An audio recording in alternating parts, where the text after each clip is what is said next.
So we're celebrating Secretaries Day, and what we're covering today is how do we unlock the value of company secretarial role. So with me, I've got my guest, Jenny Magodi from CERDAR. And maybe just as a sort of quick intro, before we get into introducing Jenny and going through her slides, for those of you who don't know, CERDAR Group, as CERDAR South Africa, we have representation all over Africa. So we've got an office in Kenya, an office in Ghana. We've got clients all over Africa, Tanzania, Nairobi, Nigeria, Uganda, all over the show. Really focused on trying to build businesses in Africa in general. The name CERDAR comes from the name for the lead Sherpa on a mountain expedition. So there are, I think, a couple of pictures of mountain related, but it's really about guiding you on that journey of achieving your goal as a business, of achieving that summit, reaching that summit. And it's much more about hand-holding, partnership kind of approach rather than typical consulting, which is about giving you a report and then off you go and try and do it yourself. So we do guide, we do appointment of directors, and we do training and education of directors. And part of what we want to share today is a bit of education for you on what we believe are the things that company secretaries should be thinking about in their role. So I'll just introduce Jenny. So Jenny's our senior company secretary, highly efficient and competent chartered company secretary, and who ensures that the company complies and operates in accordance with the statutory and legal provisions. And I think Jenny will be digging into that distinction between the different types of secretaries that we end up with in different organizations. So lots of experience as governance champion and point of communication between company shareholders and boards of directors. So she brings business acumen, knowledge of corporate regulations, various company laws, has been working in South Africa, Ghana, Nigeria, Botswana, Namibia, Swaziland, Tanzania, Zambia, Zimbabwe, Kenya, and New Zealand. Fabulous. So there's not many people in this call I don't think they won't be covered. So it's great to have her on the call. And we're hoping to learn something from Jenny's experience in all of these different countries and jurisdictions. So over to you, Jenny. What would you like to tell us about the different roles of secretaries? So one of the things that I will put up is a poll. Maybe just start with the different types of secretaries as you see them, Jenny. And then I'll put a poll up just to get a sense of who's in the room with the different hats, as it were, different types of secretarial roles, as it were.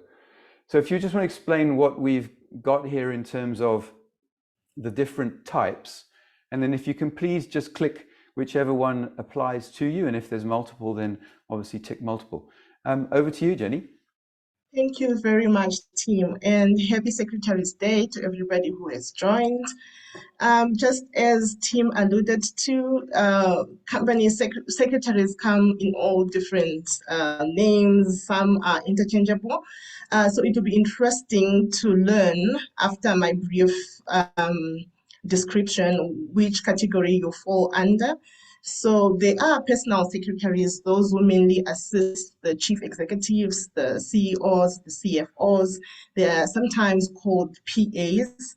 And then we've got the corporate secretaries. Normally these are lawyers or compliance officers. And normally this term is used mostly in Canada and sometimes in the USA. In South Africa, we normally use the term company secretary, which is another term, or board secretary. And some may want to be called governance professionals, which is when you are now chartered, like I am now. We now called governance professionals or chartered secretaries. So there are several options there in our chart that has been put up. So it will be interesting to know how many in the room now fall under which category. So if we can quickly fill in this poll, and then we'll get to understand a bit more the difference between the company secretary or the chartered secretary and the other types of secretaries. Yes. So looking at the results here, Jenny, we've got quite a few that are governance professionals, board secretaries, and then a pretty even spread across the rest of the different categories which we've. So that's great. So exactly the people we want to have in the room, and let's hope we get lots of interesting questions that we can go through. Fantastic. So would you like me to just spread these ones out so you can go, Yes. through those three? Yes. Okay, so over and above what normal secretaries do, all of us do minutes at one point or the other, all of us do administrative work. So the special bit about the company secretary is unlike, for instance, the personal secretary who is maybe appointed by the senior executive who assists them, the role of the company secretary is actually distinguished because this comes as a board appointment. The company secretary serves the board. And in addition to that, it has a legal status. What I mean by this is you are liable and you've got a legal obligation. So this is mainly because you've got statutory duties which are pinned by the Companies Act. You also have certain duties that you have to do, which are also regulated by the JSE listing requirements if it's a listed company. And then we've got our code of conduct. In South Africa, we are guided by the King 4 Code of Conduct, now revised. So all those legislations and statutory legislations guide the duties of a company secretary. So I've put prescribed qualification because we know that if you are a chartered accountant, you can also practice as a company secretary. Some lawyers do practice as company secretary, but this one that I'm talking about is this one, which is certified by the Chartered Governance Institute. In the Southern Africa, it's done by the CGISA, Chartered Governance Institute of South Africa, and which is a international body of which is regulated in the UK, where the chartership comes from. So under this prescribed qualification, it comes in stages. You can start as an associate, and once your years of experience you've gained more experience up to 7 to 10 years, you can then become a fellow. So we can now move on to the next slide. Can you see that one? Beyond minute taking. Yes, beyond minute takers. So the value that a company secretary brings to the board is that they come in as a champion of good governance.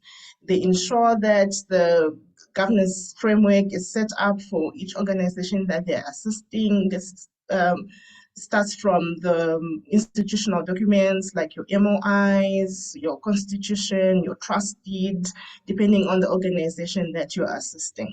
So it draws down to the charters, board charters, if the board is assisted by committees, terms of references, the delegation of authorities, to name a few. And one key duty that goes beyond minute taking for company secretaries is compliance, is that they act as compliance officers. You see that in companies have certain legislative compliance duties that they have to fulfill, like with the receiver of revenue, SARS, BEARS in Botswana, ZIMRA in Zimbabwe. They need to file annual returns and with the receiver. So the company secretary ensures that this is done. In addition to that, the returns which are filed to the registrar of companies and company secretaries ensure that this is done at a regular basis. In terms of industries, certain compliance things are done as per industry, and the company secretary again ensures that this is done within the stipulated time frames. This is one of the most exciting roles, I must say, as a company secretary, the advisory role. So the company secretary, in most of the time that they sit in the board meetings, they advise, they guide the directors, the company, they make sure that everything is running smooth. They actually become the conscience of the company. And as we say it at SEDA, the compass of the company. So I'm going to share with you what is called a SEDA governance campus and briefly take you through what the board as a whole is supposed to have oversight on with the assistance of the company secretary. So up north, where it says purpose, is where the company secretary guides the board in terms of strategy and direction. This is where the company secretary ensures that there is a purpose of the organization is fulfilled, there's vision, there's a mission for the organization, and the strategic objectives of the company or the organization are clear, well set out, documented, and are being measured continuously. Most of the time, companies sit for annual board strategies and then they find themselves sitting again at the next one, same time next year. However, there is no continuous measurement of these of the set strategies throughout the year, and they find that after a year of sitting in a board strategy session, they have not achieved much. So it is the role of the company secretary to assist the board to continuously, if it can happen at each board meeting, the better, to continuously measure where they are against their strategy. This is very key to get to the direction and objective that the company has set out to achieve. Then we move on slightly to the, still on that campus, Tim. Oh, sorry. Then we move on to organizational culture. We know that the culture of the organization, of any organization, starts from the top. So the board assists in building up values. The company secretary assists the board in building up values and beliefs that the company will live by. This is done maybe by setting policies and ensuring that they are implemented. We go to the east where there is performance. Here we start with effective leadership. How is our CEO faring? We know that the CEO is appointed by the board with the assistance of the company secretary. And if are we measuring our CEO? Does he have clear and set KPIs? How often do we review them as a board, of course, with the assistance of the company secretary? And then we move almost down to stakeholder engagement. Have you identified who our stakeholders are, and do we know what their interests are? Are we serving them well? And then we go down to the south where there's a green there, shareholder returns. How are our shareholders getting their return for their investments? How are we engaging with our shareholders on a regular basis? Our AGM, are we giving reports, effective reports to our shareholders? And then there's risk management and compliance. What is making the board and the CEO not sleep? How are we trying to mitigate those? And then there's financial results under performance. How are we faring? Are we liquid and are we sustainable and solvent? And then we come to the last but not least, evaluation and improvement. This covers board evaluations in areas where the company secretary might have picked where the board members need further training for improvement purposes. Remember, the value of evaluations is not to police, but it is to seek improvement. Just a question on that, Jenny. Is there a link between who's in the boardroom and which of these segments get less focus or maybe forgotten completely? Because I know I'm sitting on a board at the moment where we've got lots of discussion around culture and leadership and strategy, but we often forget to have the conversation about risk management and really digging into detail in the financial results. So is that a personality thing? How does that work?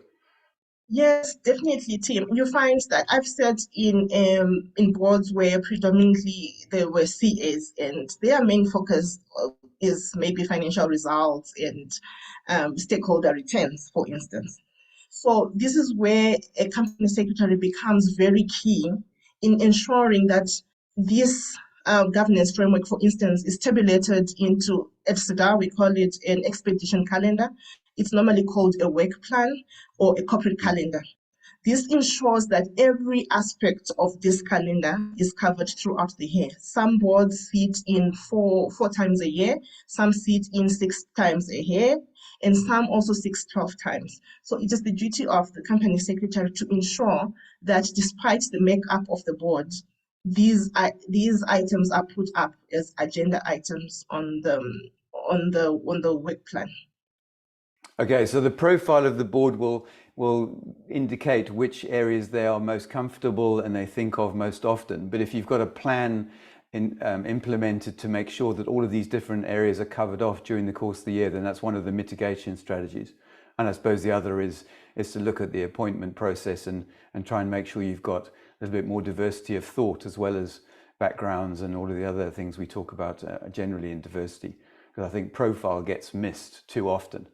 And that's very difficult to change. Someone has a profile and they keep it for life, whereas skills can be adapted and relearned, and things which aren't useful can be unlearned. But a profile is a profile. Excellent, thank you. Okay, so we do serve a number of organization across Africa, as Tim has alluded to in my introduction. And what we have found out prior to our engagement with these companies is that the CFO normally predominantly acts as the company secretary. So we then come in and then educate and advise that this role has its own value, and there has to be a dedicated person who acts as a company secretary, so that we leave management and executives to focus on the core business of the company, and that the business is not let down because the focus is being in setting minutes, drafting the minutes, planning and organizing of the meetings.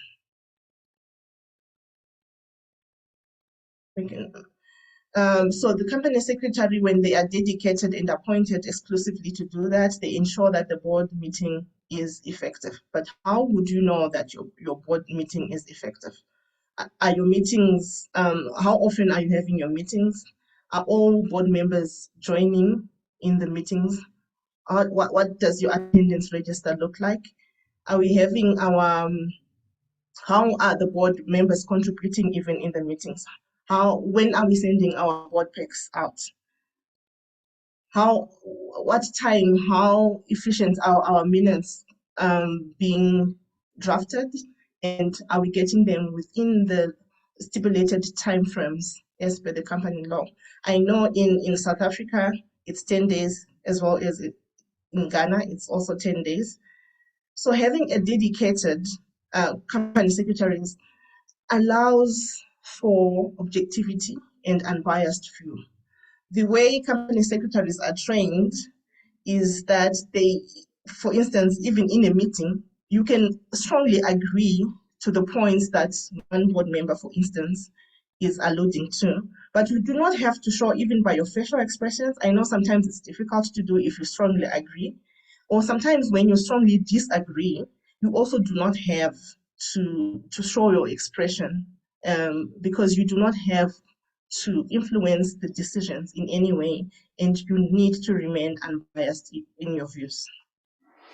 No, it's a very interesting point, because we had that discussion with a client this morning about, as an observer, how much is observing and how much is engaging, because body language, making sort of and demonstrating disagreement or something like that, or making hand signals can really disrupt the meeting and can indicate an opinion without actually having said anything.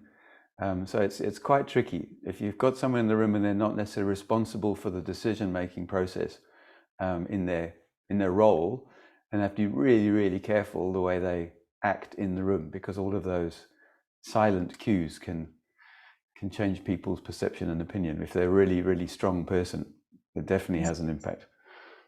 it becomes very tricky once you are saying that team. Now I think we're in situations where once we talk about objectivity and unbiased views, there are boards which have company secretaries as board members. So that can be a Yep. topic for another day. Yeah, with that, it can be an interesting view. Cool. Moving on, the evolving role of a company secretary. So this is very interesting because company secretaries have to evolve with the changes of legislation, and we all know that legislation has been changed from time to time. In Kenya, we've had the recent, not recent anymore. We had the Companies Act um, reviewed in 2015. In Ghana, that recently they did it in 2019. Here in South Africa, it was done in 2009, but was only came into effect in 2011. And we've heard, for those who are familiar with the King 4 Code as well, it is revolved over the years. This has come so because of the many challenges that governance and compliance and these issues that we continuously have. And now we're on King 4. I bet this is not the end of it. Something is cooking up. We might hear news of King 5. Yes. So it's interesting that we have actually asked to put a gentleman on this slide because of also that talks to the topic, the evolving role of the company secretary, because traditionally we know secretaries as females, isn't it? But we're seeing more and more gentlemen joining these careers and adding a lot of value at it. So as we legislation changes, company secretaries guide board members in terms of what are their duties, what are their responsibilities and their powers, and actually separating these because we know in some companies the same shareholders are directors, right? And the same people are also executives. So there needs to be a clear distinction of which hat one is wearing at a given time. If it is the shareholders meeting, yes, then we let the board or the shareholders understand what their limits of authorities are, what their duties, responsibilities, and power is. When it comes to the main body now, which is the board, because this is the board that runs the governing body of any organization, we also assist board members, directors, trustees to understand what their duties are, what their responsibilities are, and which powers they can delegate and which powers they cannot delegate. And help and uncover or just comment on the fact that there might be a conflict and someone actually needs to leave the room. True, true. Or also, when you are in a board meeting, I've had instances where it's a board meeting and there are many shareholders also sitting in that board meeting where they just change the subject. I'm like, okay, it's either we can continue and I pause, I will not record this, or we can have that discussion later at a shareholders meeting. So it's very important to know the, the the thresholds to each type of meeting and the powers and responsibilities for each hat that you're wearing at a given time. Yeah, that was something we Um, covered on the chairman's webinar we ran a couple of months ago, because you have to guide that conversation. As soon as it goes outside the director's mandate and becomes a shareholders discussion, then you need to, as far as possible, squash that conversation and move it to a shareholders meeting. I suppose the same thing as if it gets too operational as well as understanding, no, this is an exec discussion. You need to have this discussion and then bring us your conclusions back to the board. We're not going to have it now. Wrong forum. yes, exactly, Tim. Thanks for that. So in terms of minutes, this should not be taken lightly. These are key documents that can also be used in a court of law if need be.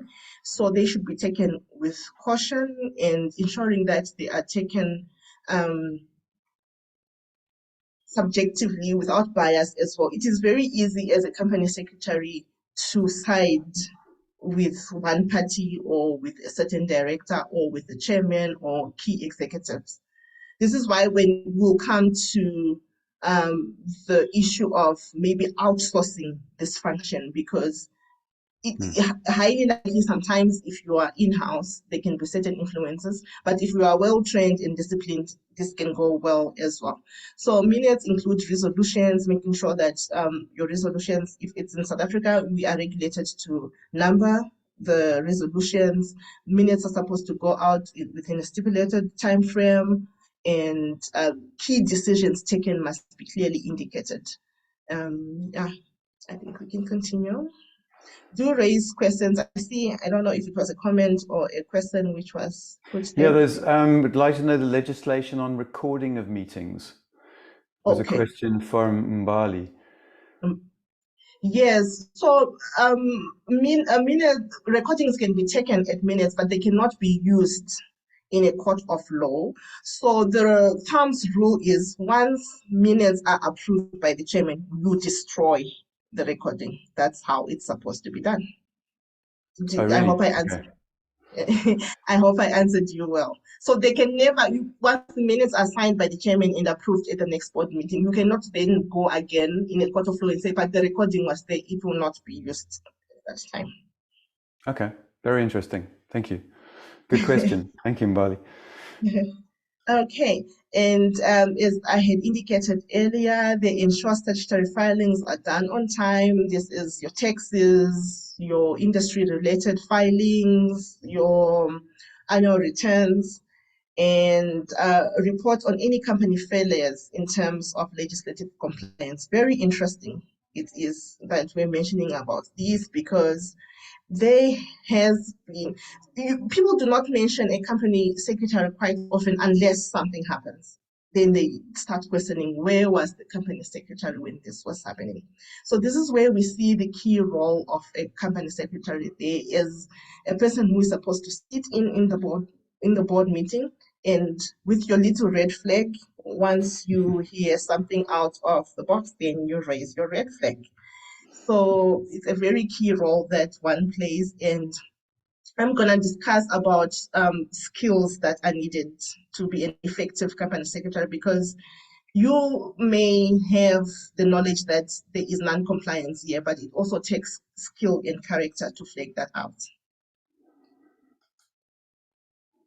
Okay, speaking of governance and failures, I'm just going to touch a little bit about corporate governance failures in Ghana, and which has led to the improvement of legislations and refinement of acts. If some of you who may know about the UT and the Capital Bank collapse, a lot has been said about these, largely the failure of these banks being alluded to lack of, we can say, capital deficiencies. But experts that have analyzed the banks also put a lot of weight on how poor the corporate governance practices were in these banks. Shareholders were very much involved and exerted a lot of influence, undue influence, in the management of these banks, leading to poor lending practices, for instance. The key executives like financial directors did not exercise their powers. There was poor oversight of the boards in general, because we know that the one of the roles of the board is to have oversight over key risks that happen, as I alluded to the key when I was discussing the SEDA governance campus. There was risk and compliance, which was part of the 8 things that a board has to have oversight on. And then in these issues of still just one more point, Tim. Okay. Still on the Ghana banking crisis, we saw how non-executive directors compromised their independence in their fiduciary duties to serve. They were not questioning the executives. They were not really probing to find answers. So these are things that when you're sitting as a company secretary, should be able to quickly flag out to avoid such crisis. So we can move on to the next one, which Tim can allude to.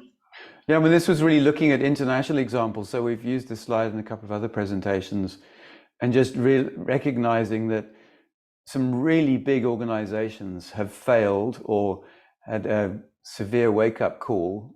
So VW didn't fail, but had a severe wake-up call because they hadn't had proper governance processes. So whether it was accounting fraud, which is obviously a major failure, and how did that happen? Why wasn't it picked up? We've got Steinhoff as an example in South Africa.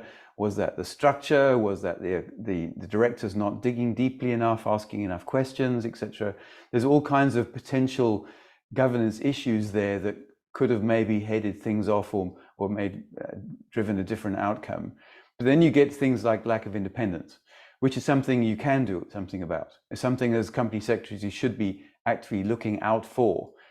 When you've got other family members, when you've got other board members where they've known each other for years, where they work together in other businesses, all of those kind of things play a part. And it's really, really critical that you have enough independence, with enough clout, with enough presence to actually rein in the buddy system that takes the conversation in a particular direction.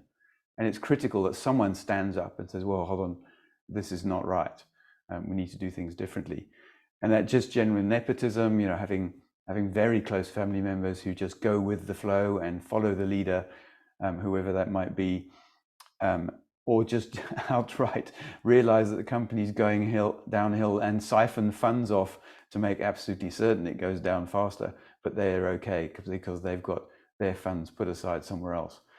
And then that lack of accountability. So as a board, we really need to be thinking about how do we hold each other accountable. And as a company secretary, I suppose, is that conscience, as you mentioned earlier in the earlier slides, to say, look, guys, just generally, this is not going in the right direction.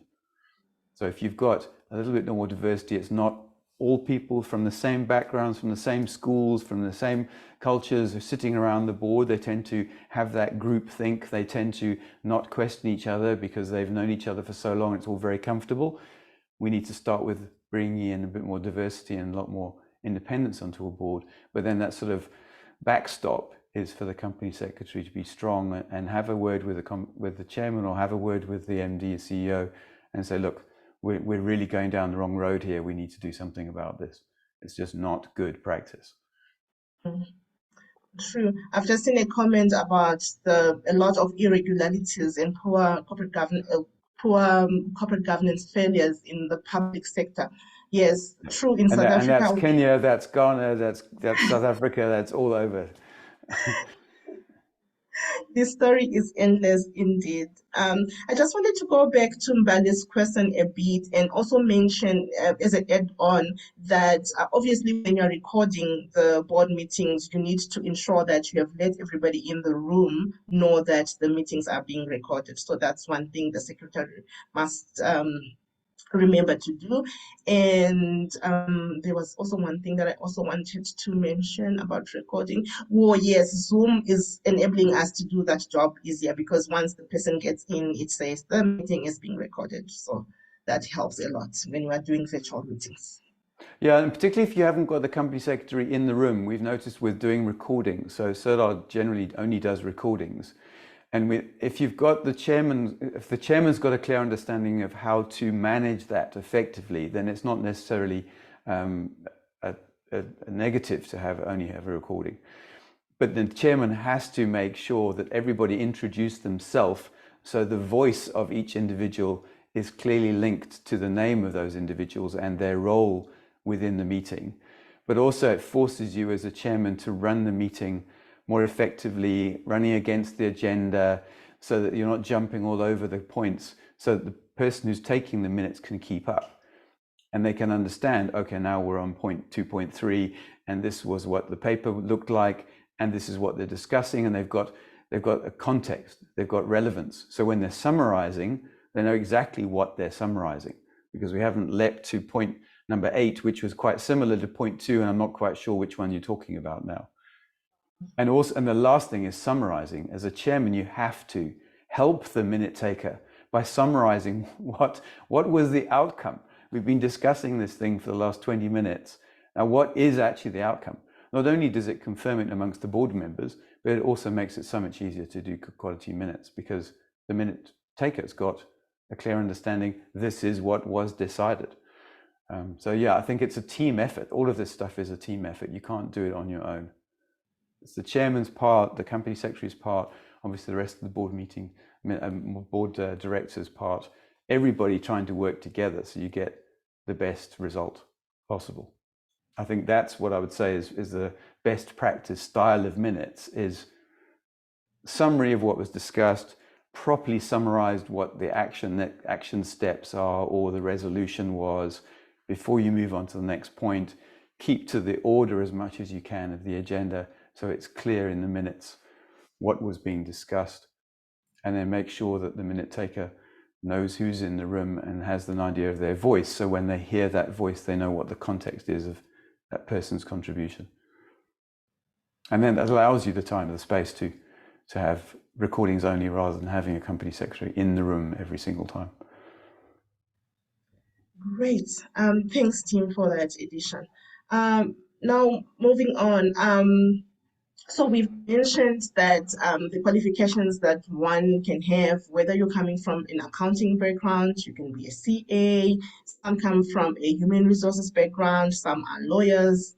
So there are some skills that, despite what your background is and qualification, you need to just get a grasp of.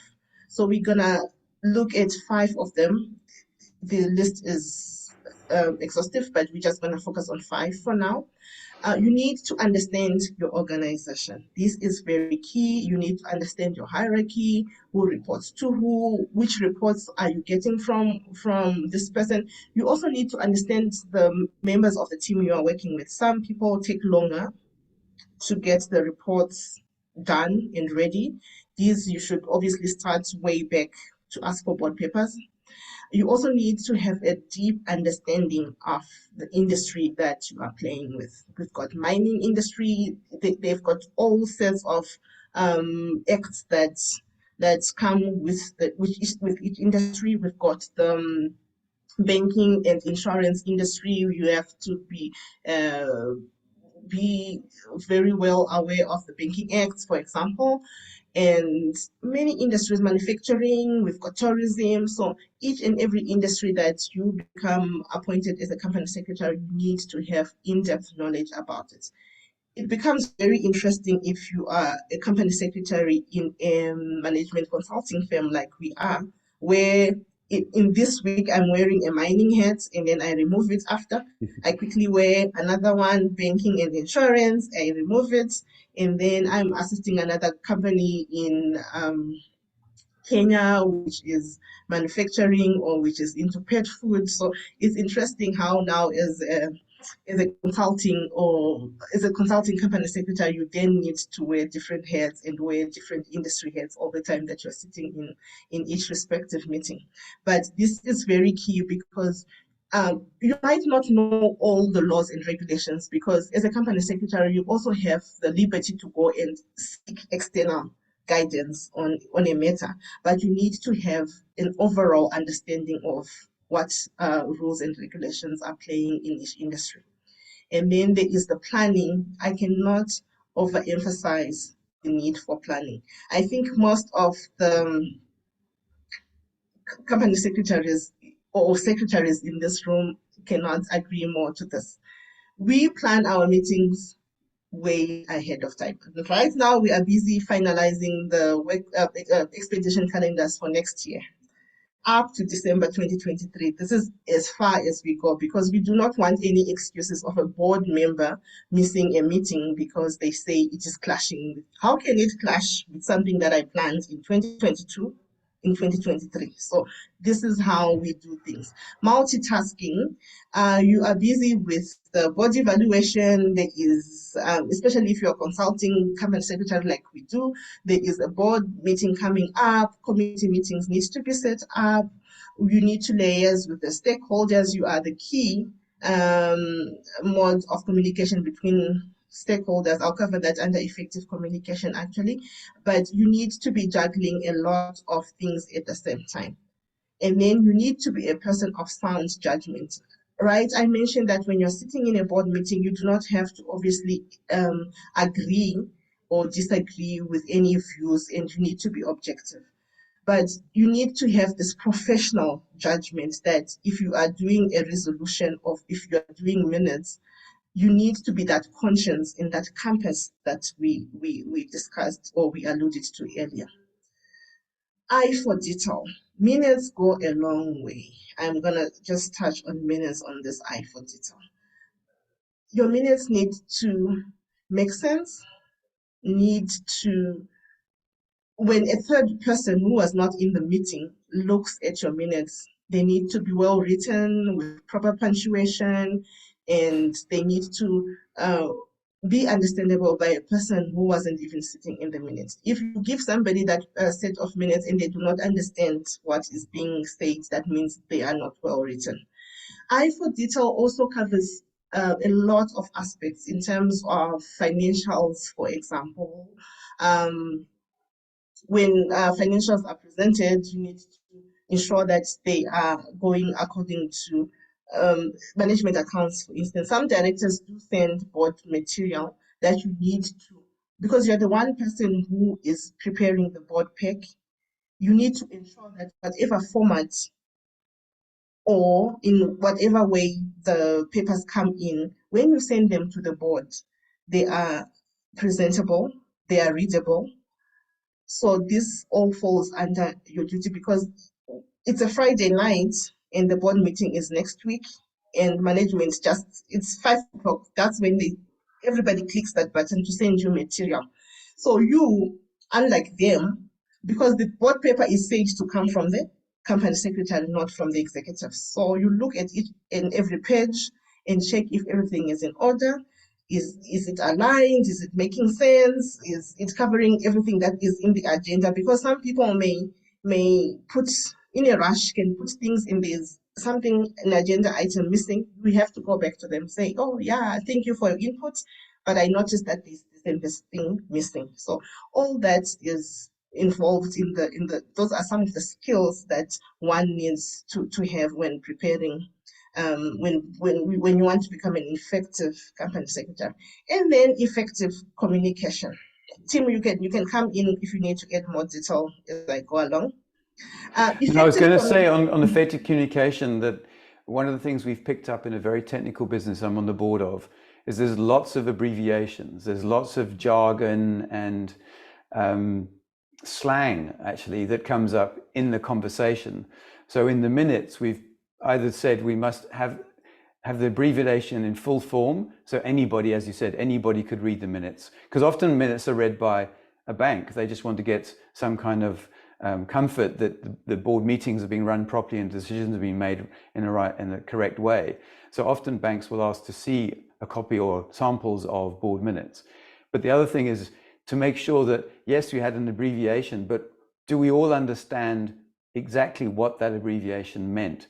So we either have a glossary that's a standard glossary that goes with the minutes, or try and show it in full form.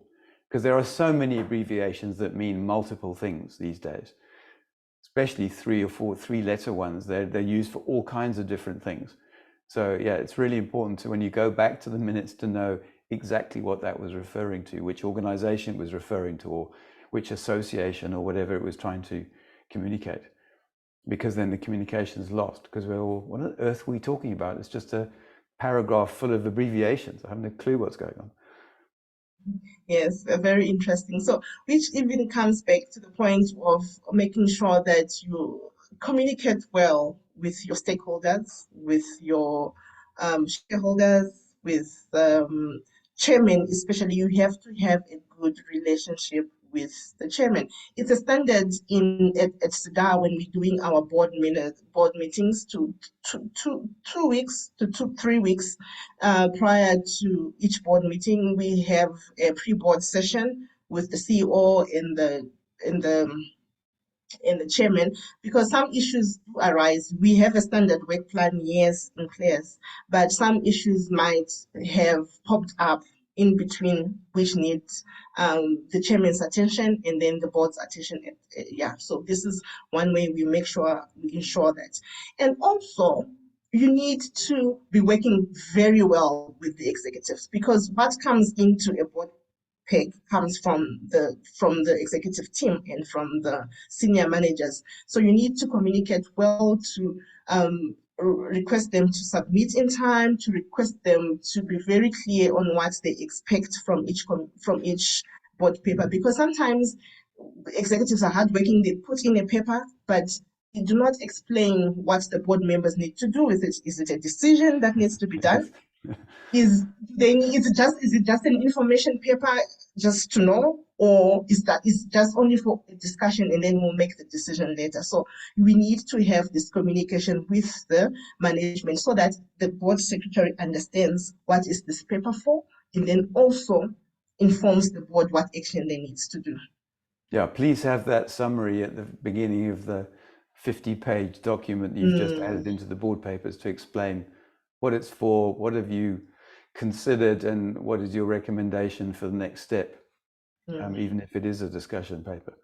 Because otherwise, that leads into the question we've got from Deborah about how does the CoSec ensure independence of members of the board? Well, if you have got independent members of the board for a start, you need to make really sure that you've got a clear summary on all of your board papers so that we can engage with that information and do something about it. But what's your process for identifying, as part of the appointment process? I suppose it's not necessarily your focus in the SIDAR context, but what should be the sort of criteria you go through to determine whether someone's independent or not? So in addition to what you've just said, Tim, there are tests of independence which a CoSec can run to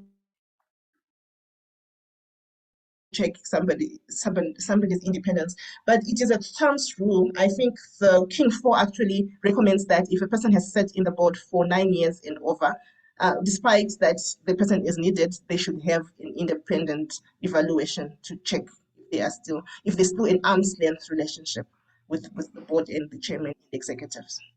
Yeah, I think that 3-year rotation or 3-year assessment is also really good, because I've noticed that if I'm working really closely with a team, 3 years, you do definitely start to lose some of your independence. You start to get to know them. You've maybe socialized a few times after board meetings.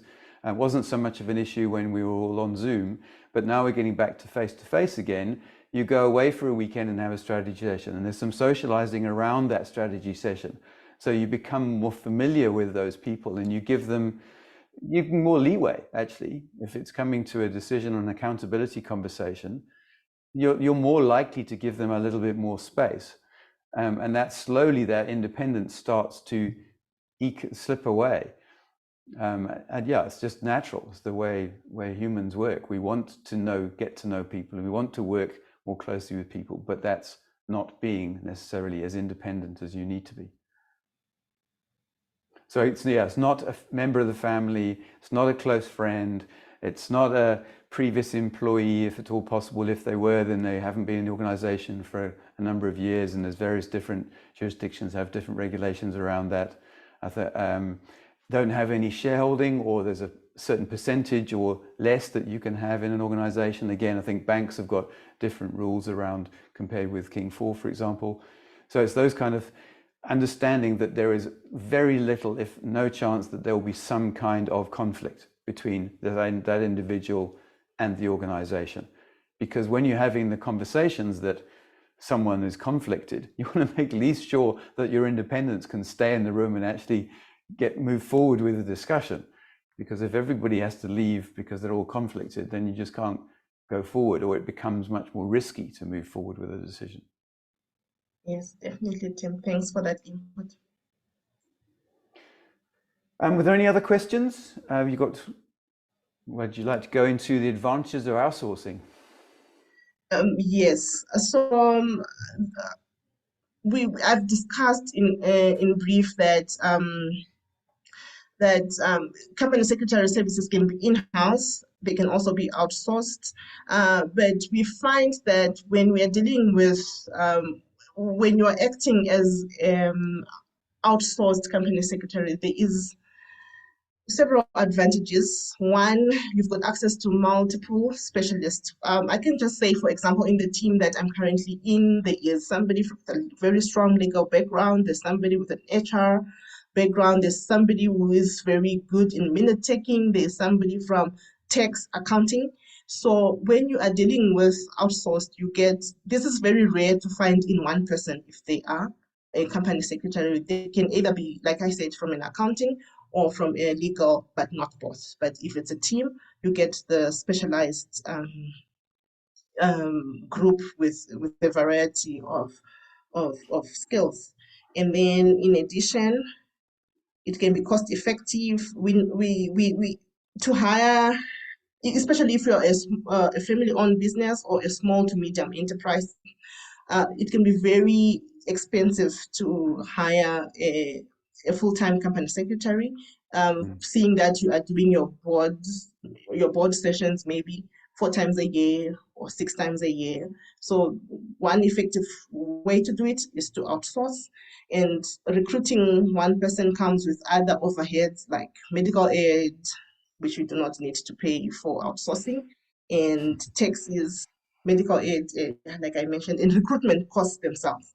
And then it saves you time, and so that you can focus on what your core business for the organization is. In addition, you reduce the risks that are associated. So one way of mitigating corporate governance risk is to shift the risk to the company secretary. They become added on your registrar in South Africa on the CIPC for a fee. We become registered and then we carry your risk for governance, and because you just say ask the company secretary. But because we have a solid team, we are happy to take the risk because we know we will get you covered. And then in terms of when your team gets sick or they take holidays, as I mentioned, it's a team of specialists. If even one goes on leave, somebody is there to handle your issues. So these are some of the Yeah, well, I'm also advantages. just thinking, you've got economies of scale, so you can afford better CoSec management software. As you Mm, say, there's access to a broader range mm, of expertise.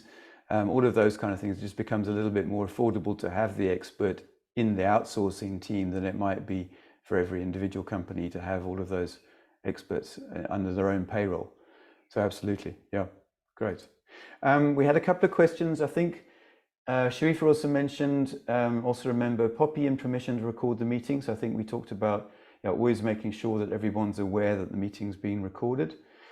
On stakeholder management, how can the board ensure that the policy in place is being implemented, and what nature of reports should then go to the board? how can the board ensure that the policy is being implemented? So this is where the company secretary becomes handy because she will become that custodian that whatever policies are implemented by the board, then the management and key executives are able to execute it. So the policies should be well documented. That's the first thing, because we can always refer back to them. They should Yeah, be continuously reviewed. So when a policy becomes implemented, it should have a renewal date. Some policies, depending on how the organization is growing, some policies can be reviewed yearly, some can be reviewed after 3 years. So the company secretary should become a custodian of that process to ensure that that is being done, to ensure the relevance and fit for purpose of the policy. It's good and well to have a policy, but if it's not being reviewed continuously, it becomes irrelevant. yeah. I suppose it's like any other standard operating Okay. procedure. Mm. Okay, so we've come almost to the end of our webinar. Before I hand over formally to Tim, I would like maybe just to ask some questions. If your board is being continuously trained? Are your directors getting training? Are you coping with the changes in regulations and standards? How often is your board meeting? Are you comfortable with the way your meetings are being run? Are your minutes going out in time? How often do you rotate your directors? What's the method that you use for appointing directors? Are you even inducting your new directors? Yes, massive hole there in plenty of boards. Over to you, Tim. Yeah, so really for next steps, if you'd like to have a word with Jenny, arrange a call with Jenny, just sort of a general overview of what outsourcing might look like, or if you've got any specific questions that you haven't thought of that come up after this webinar. We will be sending up follow-up emails. We'll be loading the recording onto a platform where you can view it. The other thing is, if you want to just find out a little bit more about general building blocks of building a board, then by all means, I can arrange a call with you. And then we've just put other couple of options here about CoSec training options. So we do training for company secretaries, specifically on the practicalities of how a board process should work, because that's often not well understood. So the best practice, not so much of the legal aspects, but the best practice of actually doing the doing. And then also, if you're interested in becoming part of our director network, either to place adverts so that you can get appointments, or to be on the director network as someone who's looking for appointments, then by all means we'll send you that link. And if there's anything else you're interested in regarding general board services, then please tick that box. But yes, our contact details are here. By all means, email us, phone us, and we're always happy to chat to people, chat to companies to find out how we can help. And if we can give some advice in the same time, even better. Thank you very much, everybody, for attending. I hope there was some insights gained. And as I said, we'll be sending out links to the recording if you want to share it with any of your colleagues, or if you want to revise anything that Jenny enlightened us on. Thank you very much, Jenny. Thank you for your insights. And wish everyone a fabulous day, fabulous Secretaries Day.